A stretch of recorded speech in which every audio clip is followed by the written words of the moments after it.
this episode 407 years of Haunted Collector. Welcome to Gettysburg, Pennsylvania. We found forks and knives embedded in the floor. That one terrified me. Whoever had this didn't want someone else to get in there.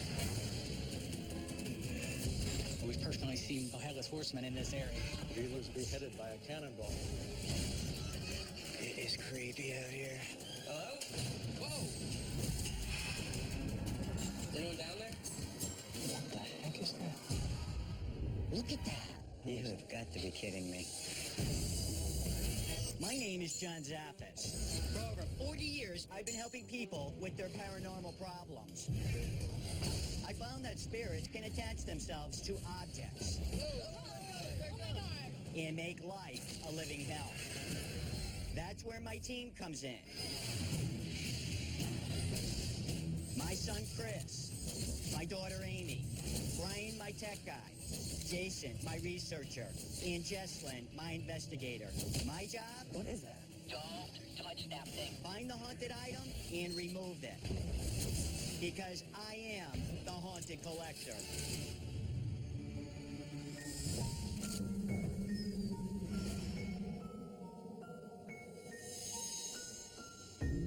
Well, what do you think of this? This came in from Joshua Tree in California, and he swears he sees a ghost in there. What is it? To be honest with you, I just think that it's a overexposed photograph. A lot of times that's what happens when the lens is left open. Is it something paranormal? I really don't think so. Hey. Hey, what's up? Not much. We got a video in from Michelle from Gettysburg. Ah, Gettysburg. Take a look. Hi, John. My name's Michelle. I've been a manager here at the Inn at Her Ridge for almost 15 years. Recently, we've had some paranormal activity that's escalated. Numerous people, including myself, have seen forks and knives embedded in the floor. There's been many reports from staff as well as bed and breakfast guests of a limb from the knee down going through the wall. All of this really scares a lot of our guests and our staff. We've had numerous staff members quit because of it. It's making it very hard to run a business. John, I'm really hoping that you and your team can come out and help us find out what's really here, because a lot of us are really scared. Well, Chris, why don't you get a hold of the rest of the gang and let's all head down there. All right. Sounds Okay. good.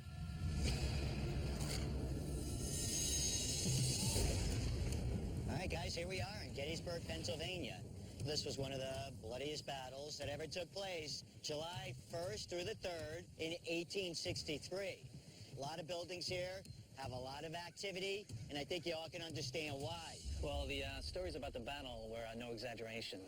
According to records, on both sides, Union and Confederate, there was over 50,000 soldiers who were hurt or killed. Well, the inn we're working at was built in 1815, and it sat on a road that traveled west. It was a very lawless area at that time, and there could have been a lot of criminals and transients through the area and through the inn. Well, got to see what we can find out. Let's get into it. Cool. All right. That's good.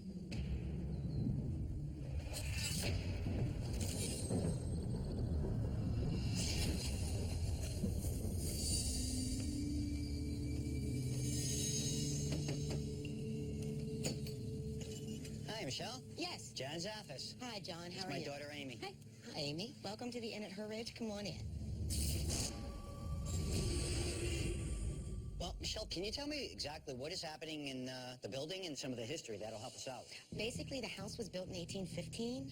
In 1828, Frederick Herr bought it, and he opened up the rooms upstairs. During the first day of the Battle of Gettysburg, the house was actually seized by the Confederates and became the first Confederate hospital. Here of lately, the scary activity has picked up. I kind of want to know what's going on. So, Michelle, tell us exactly what's happening in this area. In this area, there's been numerous mornings where there's nobody in the house, nobody staying here. We come in this room here, and we found forks and knives completely embedded in the floor. It's almost violent in nature. Have you ever experienced it? Yes. That one terrified me a little bit. Back here, we have a trap door in a closet, which is from when the house was built in 1815. Supposedly, a bank robber, Davy Lewis, had a counterfeit ring, and evidently he was making counterfeit bills in the crawl space down there. Is there anything that happens right in this area to anybody? We have had staff and dinner guests experiencing where the trap doors creeped open a little bit, and then the door just slams on its own. This is room one. This is the room that most of the activity occurs in. A staff member and I were coming in to clean this room. As soon as I almost got to the doorway itself, the door literally slammed in my face. And the girl that was in here let out a blood-curdling scream. She ran out and she quit that day. Hey, jobs aren't easy to come by today. You really got to be terrified to quit your job, lose your income. You really got to dig in to find out what happened up in that room that people are so terrified that they can't even do their jobs in there. Have any of the other staff witnessed any of this? Our chef, Kyle, has actually physically witnessed strange apparitions in the building. I was actually standing right over there in the kitchen. It was about 7 o'clock in the morning, and I saw what appeared to be a guest, but he was dressed in a duster, which was of the era of the Civil War, which is a little abnormal. And he had a hat on, and he walked to the front of the porch, and then he just kind of disappeared off onto the porch. Well, I looked everywhere, and we could not find the guests. There was no one in the parking lot. There was no one on the porch. And what about the rest of the guests? Were they all accounted for? Yeah, everyone was still in bed at that time in the morning. This is an authentic Civil War rifle found downstairs in the building. It's been here for as long as the house has been here. This is an Enfield rifle. It's a .57 caliber and known for its accuracy. It was used by both the Confederate and Union armies, but mostly the Union Army. So that would be a great prize for a Confederate soldier after the war was over. Up here in this area, we've had numerous reports from staff members as well as guests of a leg from the knee down that looked like to be a Confederate soldier's leg because of the stripe down the side of the pant leg that actually went through the wall. Wow. You know anything about this area up here? Actually, during the Battle of Gettysburg, rooms 3 and 4 were the amputation rooms. Once the limbs were removed, they were thrown out the back window into an awaiting wagon and buried on the property. This pair of scissors we found buried under the house, and we believe that it was used in the battle or during the surgical procedures here. Well, they didn't really have a way to sterilize their surgical instruments back then, and a lot of times the surgeons would literally just wipe them on their already bloody pants and cause more infection throughout the soldiers. Wow. Okay, Michelle, you got a lot to cover here, and this is a very big piece of property. So I'm going to get the team in here now so you can go back to running this place and have a little peace in here. Thank you.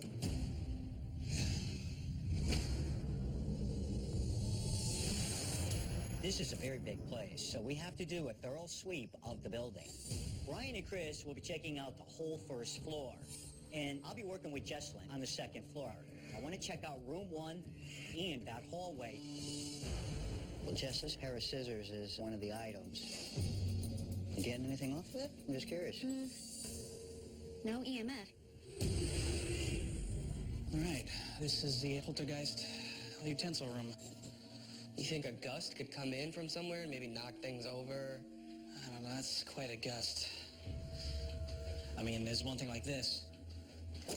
It's stuck in the floor, or did it kind of come up and with purpose get stuck in the floor? For the most part, I'm not getting any abnormal readings. Jess, this gun that was left behind, they were able to actually date it back to the Civil War. You getting anything off it? I haven't gotten a single EMF reading since we walked in this place. Nothing. It's a very quiet night. It's hit or miss a lot of times. Although we didn't come up with much during our initial sweep, with so much activity reported here, I think it's worth continuing the investigation through the night. All right, Chris, get your stuff. I definitely want you staying here tonight all alone. Brian, get the surveillance going, get that all set up. Let's see what's actually happening. All right, grab my stuff. I'll get the cameras prepped. All right, buddy, got all the cameras set up. All right. The other cameras are monitoring the rest of the house. This room is different. You're going to be alone in this room. This is going to be the only camera that's watching you in the room. All right, I'm going to see you in the AM. All right, buddy.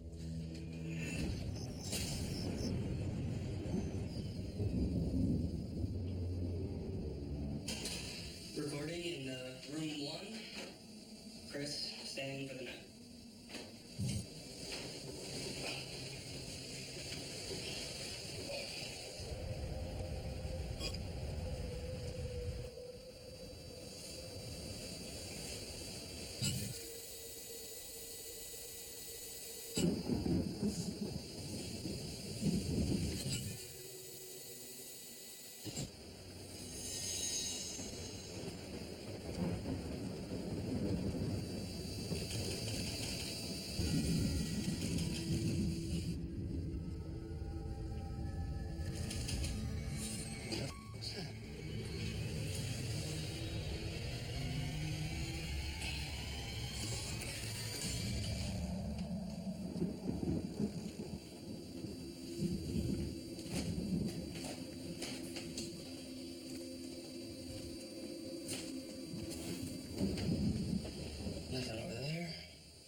from over here. My God. I'm pretty sure that sound was from this trap door. But what opened it? I don't have the equipment right now to search down there. This is all kind of creeping me out. I'm gonna try and go get some more sleep.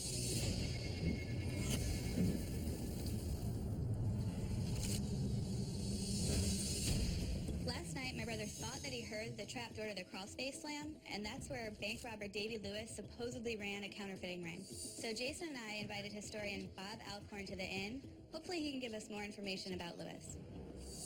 Davy Lewis was known to be borderline crazy. A very nasty, very unscrupulous guy. He had a partner in crime, a fellow named Joseph Connolly. They had a counterfeiting operation run from right around here. But it appears that Davy Lewis held out on Connolly. Basically, he was robbing from his partner. Davy Lewis claimed to have had a lot of money stashed all over the county. Lewis had these different stashes of money. Did anybody ever find these? Did he tell anybody where they were? To my knowledge, nobody's ever found those. Interesting. It's crazy. So we have these really shady characters, David Lewis and his partner Conley. There was a lot of counterfeiting going on. And the fact that Davy Lewis hid this money from his partner, I think that could be adding to some of the negative energy that people are experiencing here. Wow, there's some heavy-duty information there, guys. I'm very curious. I want to focus in on David Lewis and Connolly. If these guys hid stuff all over the place, if there's a lot of contraband, and if they did spend time here, maybe I'll go grab the metal detector and look a little further. Brian, that's a good idea. Let's jump right into it, guys. All right? Tonight, Brian will check out the crawl space underneath the trap door. Amy and Jess will investigate the bar. Jason will man the monitors. And Chris and I will look into room 1.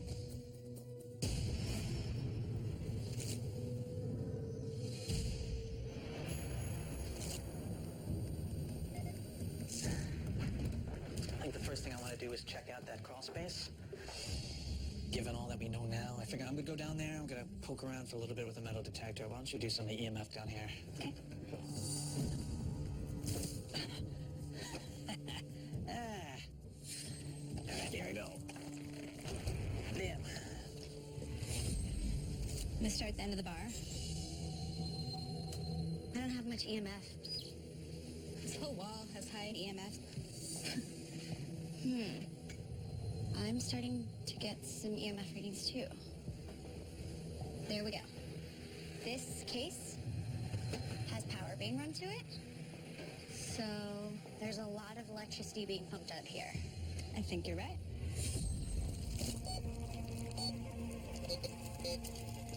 Wiring.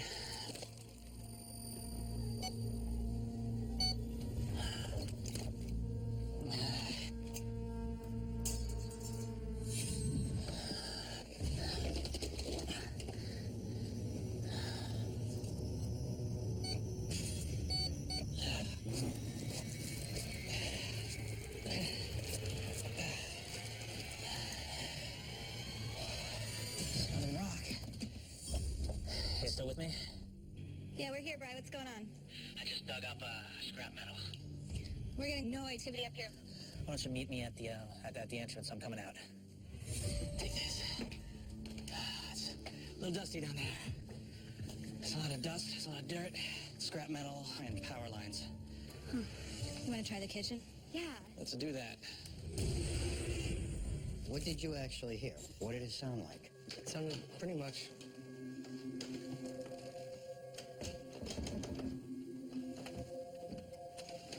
pretty much like that. Yeah. And I came and checked it. Came out here and looked around. I even called out, but nobody was here. Nobody was even close to here. What else? A while later, I couldn't tell because I fell back asleep, but I heard a noise and it kind of woke me up, and I didn't.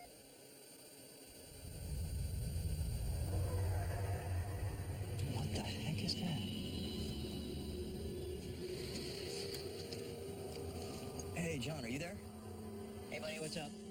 Hey, buddy, I just had something come across the monitors. Okay, we're on our way up. Hey, guys. What you got there, Junior? I'm not even going to tell you guys what I saw. I just want you to watch it.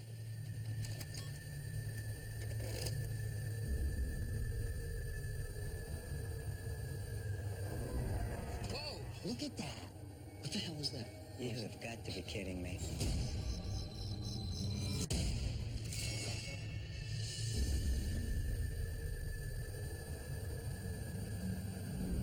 Whoa, look at that. What the hell is that? You have got to be kidding me. Play that back again. What the hell is it? I don't know what it is. It looks like it's coming and going into that doorway underneath the staircase where the little trap door is. Yeah. Nobody was even near there. All right, let's head down and go check that out. Keep an eye on you guys. Yeah, it was right around here. All right. Not getting anything. Okay.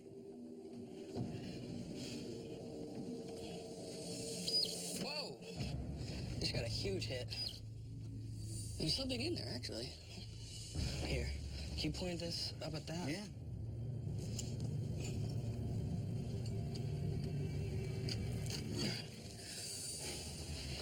What's that? Well, definitely a key. Let me see. Okay, tell here. I'm just curious, Chris. Oh, Wow. This definitely has some type of energy attached to it. that thing's going off. Well, I think tomorrow we'll go take this to somebody, see what we can find out. Sound good? I'm meeting with Eric Dorr. He's got over 20 years experience dealing with antiques and items. He runs a local museum down here. I'm hoping he could share some information on the age of this key and what it was actually used for. Well, this is a really unusual key. This is called a Brahma key. And this was made in about 1784. And this was marketed as the pick-proof lock. Mm-hmm. The size of this tells me this is probably for a box. Now, would this be kind of a universal key, or is this designed for one specific chest? Each one of these was unique to the lock that it fit. Mhm. You know, you can see these little holes here vary in size. So it was manufactured for a specific lock. It was definitely expensive. So whoever had this had some money. Okay. And whoever had it also didn't want someone else to get in there. Thanks, John. Can this be tying in with David Lewis and Connolly? Not 100% sure, but I can't rule it out. Michelle, there's been quite a bit of activity that took place to both nights that we were in here investigating, and we captured a piece of video footage I would like to show you. Okay. And I want you to watch what happens here.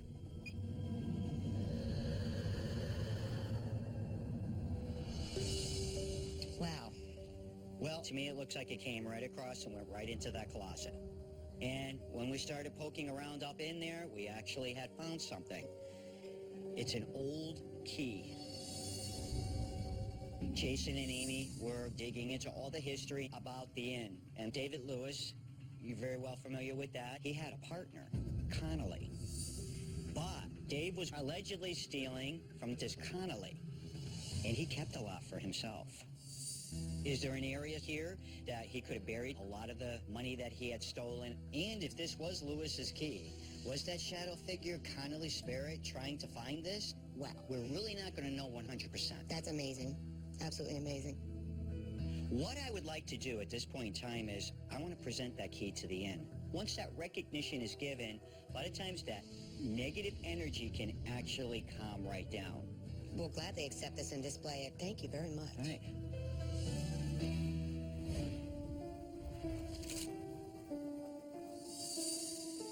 I'm so happy that John came out and did his investigation. I'm hoping what happens is some of the negative energy calms down a little bit by being able to hang the key and display it closes a chapter in the history of this building.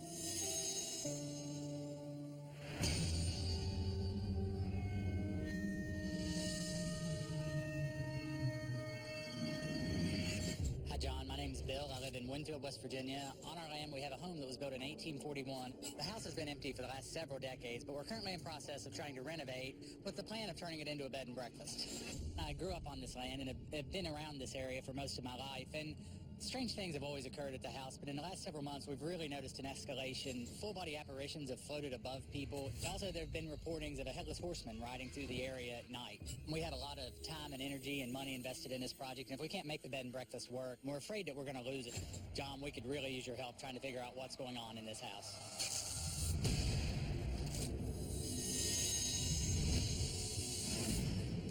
calling to investigate an old historical piece of property built by John Bowyer. Now, it was a very prominent family in the area. Several generations had lived on this property. They'd like to restore the piece of property, but the activity is so bad that they can't even stay in it.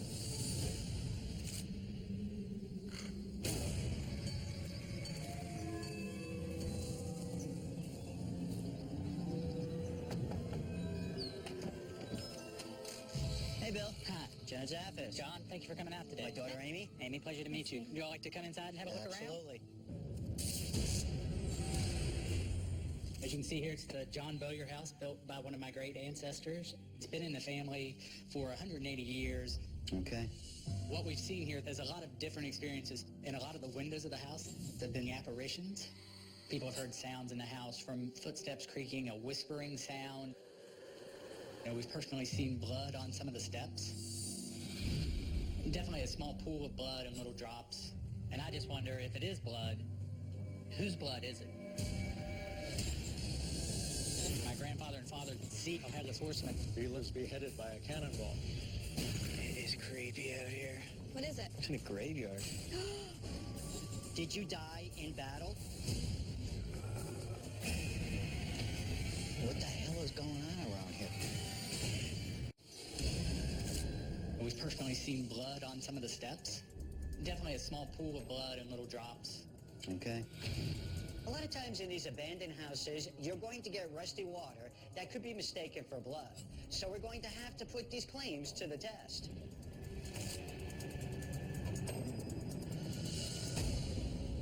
Several of the items here have been here since mid-19th century. Old teapot, a coffee grinding device. Here you'll see a portrait of Jerome Toledo Bowyer. Jerome was a soldier for the Army of Northern Virginia, and he served in the cavalry during the Civil War. The Civil War culture is a very rich history throughout our region. John and Amy are in the parlor room now of the house. People have always been very uncomfortable in this room. Perhaps one of the things we've always figured was Aunt Noni's portrait here. Her name was Lenora, and got shortened by the children to Noni. Picture as you walk in, the eyes actually follow you all the way across the room. It's always made people very, very uncomfortable to come in here. Well, Bill, it's very common with paintings, the way they're perceived. People can be standing here, then here, then here, and they feel that the eyes are actually following them. It's actually an optical illusion. One of the things that has happened, when we were younger, my best friend was sleeping here one night and woke up to actually an apparition of an older woman that he always thought was Aunt Noni. So you've been frequenting this place since you were a kid. Oh, yeah, 6, 7 years old probably. Has anything odd ever happened to you here? We had a group of us over here one night, and I fell asleep in the room, and at some point during the night woke up kind of startled and just felt a kind of a pressure, pushing down on me, and there was a woman leaning over the bed.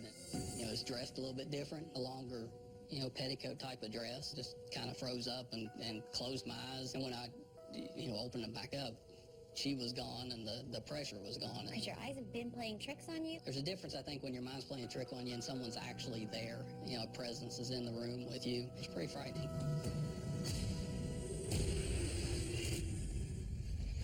Jerome Toledo Bowyer that you guys saw inside actually had a little bit of a fascination with death and made several tombstones for himself before eventually building a mausoleum and winding up being buried in that out in the Winfield Cemetery.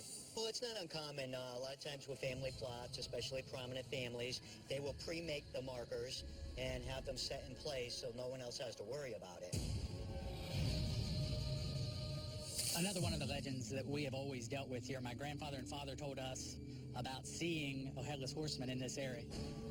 My grandfather heard, my father heard, and up to our generation has heard the hoof steps of a horse come down through the old path here. And I, on more than a dozen occasions, have seen a headless rider. And every time I see this, it sends a chill down my spine. Bill, do you know anything about the Headless Horseman? We're not sure of an identity. We've always assumed it was a Civil War soldier. My grandfather and father talked about a Northern soldier, but, we really don't know. All right, Bill, we're going to bring the team in here. Let's see what we can find out for you. All right. Thank you, John. All right, Appreciate thank you coming. Okay. The Bowyer house has a lot of rich history and has been the subject of some strange stories. The question is, what is fiction and what is fact? Tonight, Brian and I will investigate the living room, while Jason and Chris will check out the parlor room and the stairway. There's the, what was her name, Lenore? Yeah, that was the lady that apparently Mike saw sitting on the bed when he was staying here one night. See if we get any readings off this.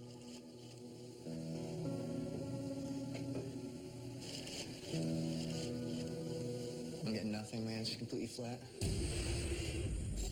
This is the staircase where they said they saw the blood coming down. Do you have the UV function on that?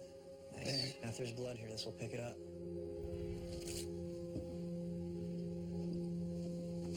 Ice cream crumbs.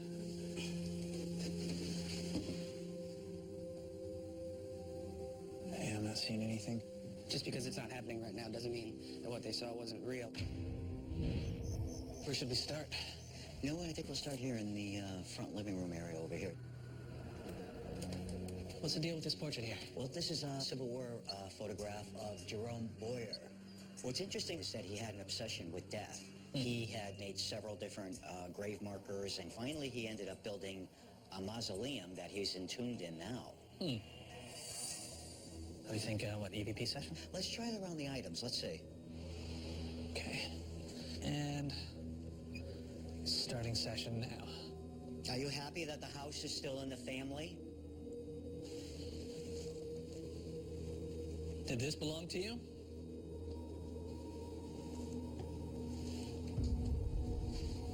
Did you die in battle?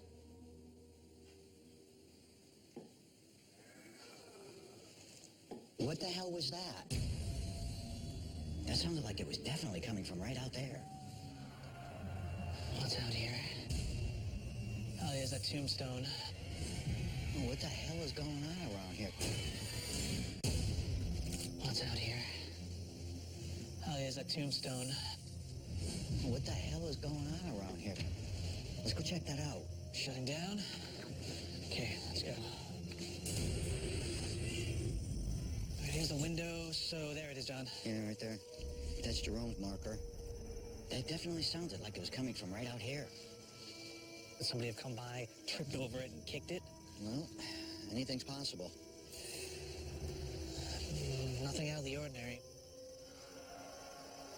I think we need to dig in a little deeper about this Jerome. Alrighty.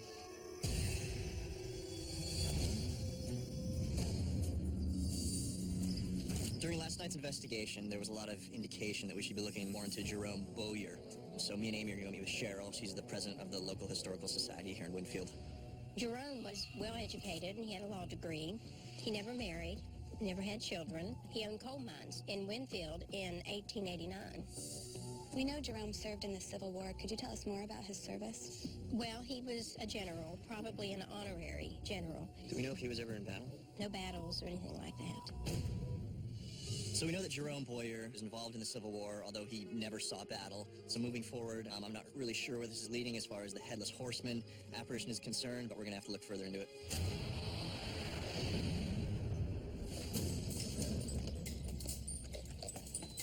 Hey. We had an idea. Okay. Since there are sightings of the Headless Horseman, we thought by riding horses on the path that he allegedly takes, maybe we could get some insight into where he's going or why. Well, I think that's a great idea. If anything comes up or anything, give us a holler and let's see what happens. All right? Cool. Why have people reported seeing a headless horseman in this area? And is the Boyer family somehow involved in this disturbance? We still have a lot of questions with no answers. Tonight, Amy and Jason will search the trail behind the property. Chris will man the monitors. And Brian, Jess, and I will cover the second floor bedroom.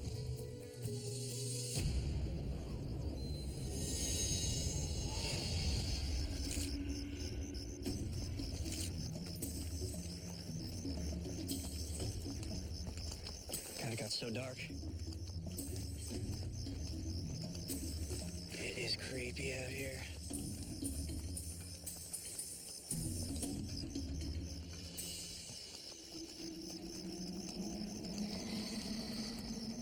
Where do you think this trail goes?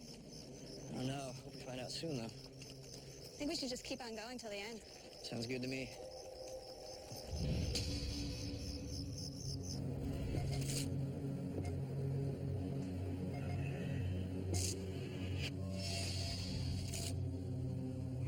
Let's try an EVP session right here. Okay, powering on. Go ahead, bro. You start out by telling us your name. Can you tell us how you passed away? Can you tell us what year it is? Play that, Bright. Let's see. Okay. You start out by telling us your name. What is that? You heard that too? I thought I heard humming. Can you tell us how you passed away? There it is again. Can you tell us what year it is? I started to hear it right there, too. Mm-hmm. I'm not quite sure what it's saying, but let's go down and check out Noni's room. We'll do another one down there. Yeah. Okay. All right.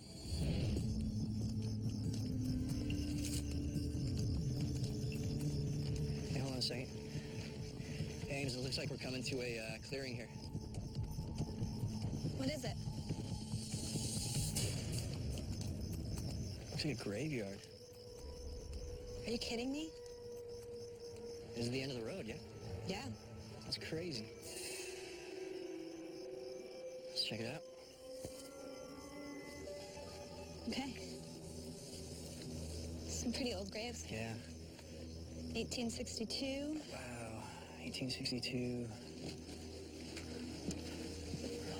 Oh, look at this. World War One.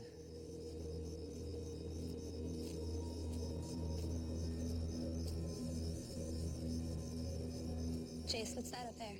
Looks like a mausoleum or something. Yeah, shine the light up there. Yeah. Bowyer.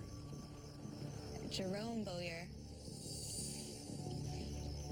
Let's give John a call. John, you there? Go ahead, Jay. We're all here. So me and Amy are in a cemetery right now. Basically where the trail led us. We're standing boat mausoleum. Okay, dude. Can you repeat that?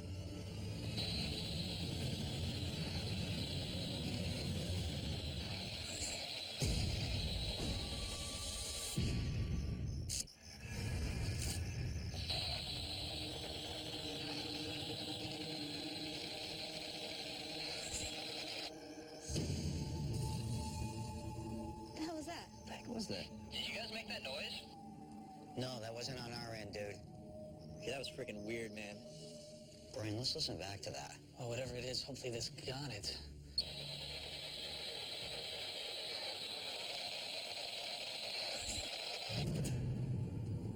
I'm hearing Rosie coming out on that. Yeah, I got the freaking goosebumps from that one. Jason, Amy, you there? Yeah, we're here, buddy. Hey, listen, we were just listening back to the recorder, and to me, it sounds like the name of Rosie. Do me a favor, check around there on some of the grave markers and see if there's a family member by the name of Rosie. Rosie. Okay, got it.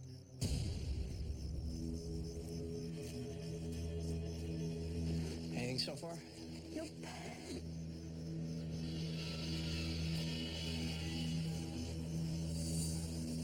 Hey, John, you there? What's up, buddy? We haven't found anything with Rose or Rosie on it. Okay, why don't you guys pack up and head on back over here? All right, sounds good. Let's see if we can't get any more information here. Let's try an EVP session right over here, Brian. Here we go. Are any of these items on the table important to you?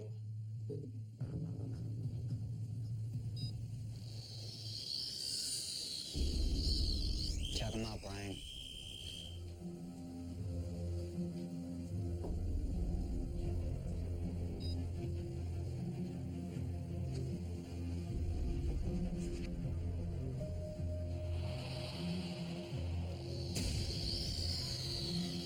Whatever it is, this is going off. Getting high readings off of it, aren't you? And that looks like a very old military patch to me. I'm not quite sure what the hell's going on, but I just got to get that to somebody tomorrow, see what else they could tell me about that. Let's wrap up. Okay.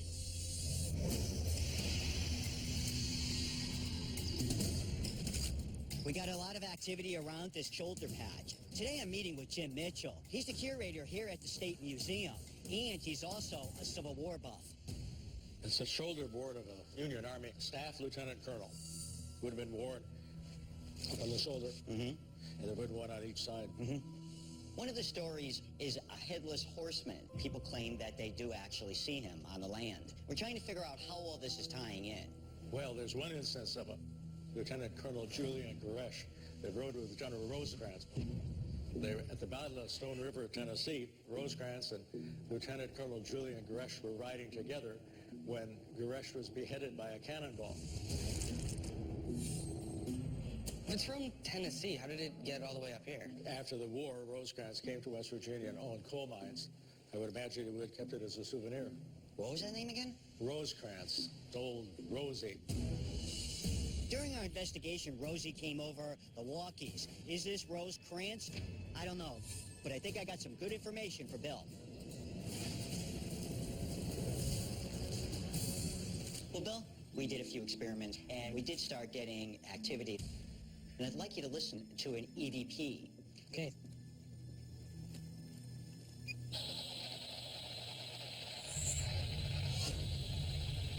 What are you hearing? Rosie. Yeah, very definitely is there, yeah. We did have a lot of activity around an item here in the room, and I'd like to show that to you right now. Shoulder board for a uniform? Yes. This one specifically was for a staff lieutenant colonel. There's one in particular that died at the Battle of Stones River in Tennessee, and he died when he was beheaded by a cannonball. And at the time that happened, he was accompanied by a fellow officer who was known as General Rosecrans. Rosecrans went by the name Old Rosie. There's a chance that perhaps he brought it back as a memento or a keepsake of his fellow officer. Now, how this shoulder board ended up in here, we're not going to quite ever know that. But could this have belonged to the beheaded soldier? Is this why the Headless Horseman is being seen? Because it wanted this item discovered. I can't rule that out whatsoever. Bill, I'd like to ask you, what would you like to do? If that's something that you can take out of here and we'll solve our problem, we would sure like that. Hopefully, some of that activity can calm down. Thank you, John. Thank you for having us. The turmoil of the war has a lasting effect not only on the living, but also the dead.